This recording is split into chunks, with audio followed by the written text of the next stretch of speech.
So I've got little Toby over here with me. Toby's picture doesn't look exactly like him, but it definitely has some resemblance. So, January 12th, I'm reading the Saints. Saint Aelred of Revuil,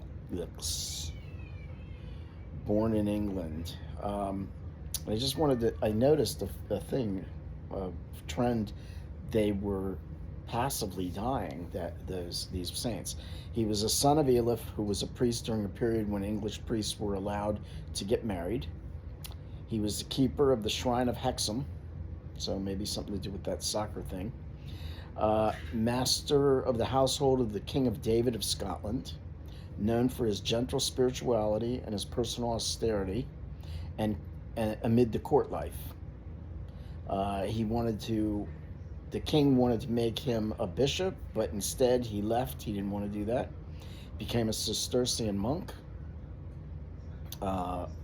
He traveled from house to house in England. He was throughout England and Scotland. He was a peacemaker among the Picts in Galloway, ending disputes and revitalizing the faith in the area. He composed sermons and prayers, wrote works on the spiritual and aesthetic life, and he wrote on the lives of King David of Scotland, Saint Ninian, and Saint Edward the Confessor, and was considered a living saint by those who knew him. So he's born in Hexham in 1110 and dies in 1167 of kidney disease. Okay, fine. Marguerite Bourgeois, sixth of 12 children of devout parents. When Marguerite was 19, her mother dies. She cares for her brothers and sisters. Her father dies when she's 27. Her family is already raised, so she prays to what to do with her life. She's born in France. The governor of Montreal, Canada, was in France looking for teachers for the New World. He invites Marguerite to come to Montreal to teach school and religion classes. She agrees and spends the rest of her life in North America.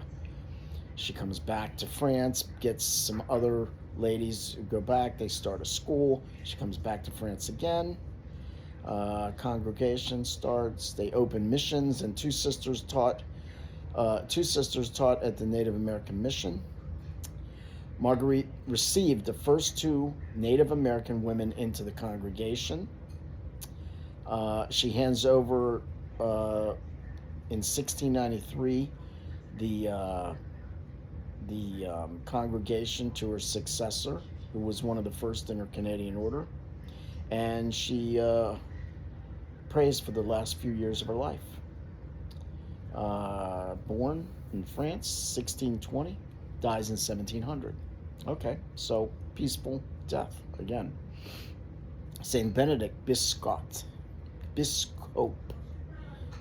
Anglo-Saxon nobility, grew up in the court of King Oswy of Northumbria.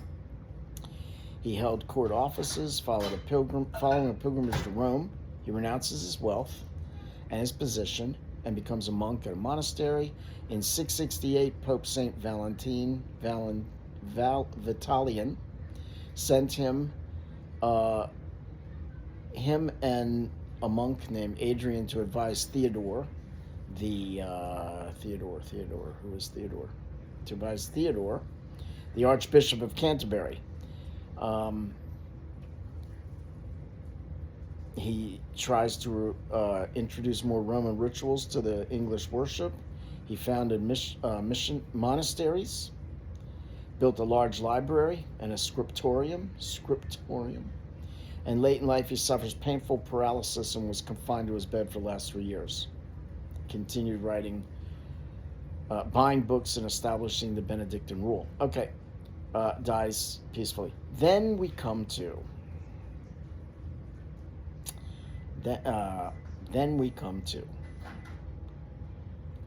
so I'm sitting there thinking, and there was some other saints that I didn't read. So I'm sitting there, okay, nice. Maybe Sunday they decide not to put a bunch of martyrs out. Then we come to Saint Arcadius of Mauritania. Wealthy and prominent citizen and closet Christian. During a persecution in Mauritania, he withdrew to live as a hidden hermit prayerful, and out of harm's way. The authorities wanted to use him as an example and arrested a relative of his, threatening him with harm unless Arcadius turns himself in. Arcadius came in from the force and went straight to the court to trade himself for his kinsman. The judge said he would release the prisoners only if Arcadius would publicly sacrifice to a pagan god. Arcadius declines. He's a martyr. As he was mutilated to death, he continued to preach Jesus to the watching pagans. So this was, he dies circa 302 in Caesarea Mauritania, which is modern-day Algeria. Slowly hacked to death, one joint, one appendage, and one limb at a time. Oh my gosh. Arcadius' dying words repeated over and over as he was being hacked apart were, "Lord, teach me thy wisdom. Lord, teach me thy wisdom." His representation is early Christian martyr with a club in his hand, an early Christian with a lighted taper, that's a candle, a man on a rack, and a man with his limbs chopped off. So it went pretty good in the morning. It went pretty good in the first Saints, and then it took a really dark turn on January 12th. So we had, let's see, we have Saint Alred of Revue, Saint Marguerite Bourgeois, Saint Benedict Biscop, Saint Anthony Mary Pucci, who I didn't read about, and then we have Saint Arcadius of Mauritania.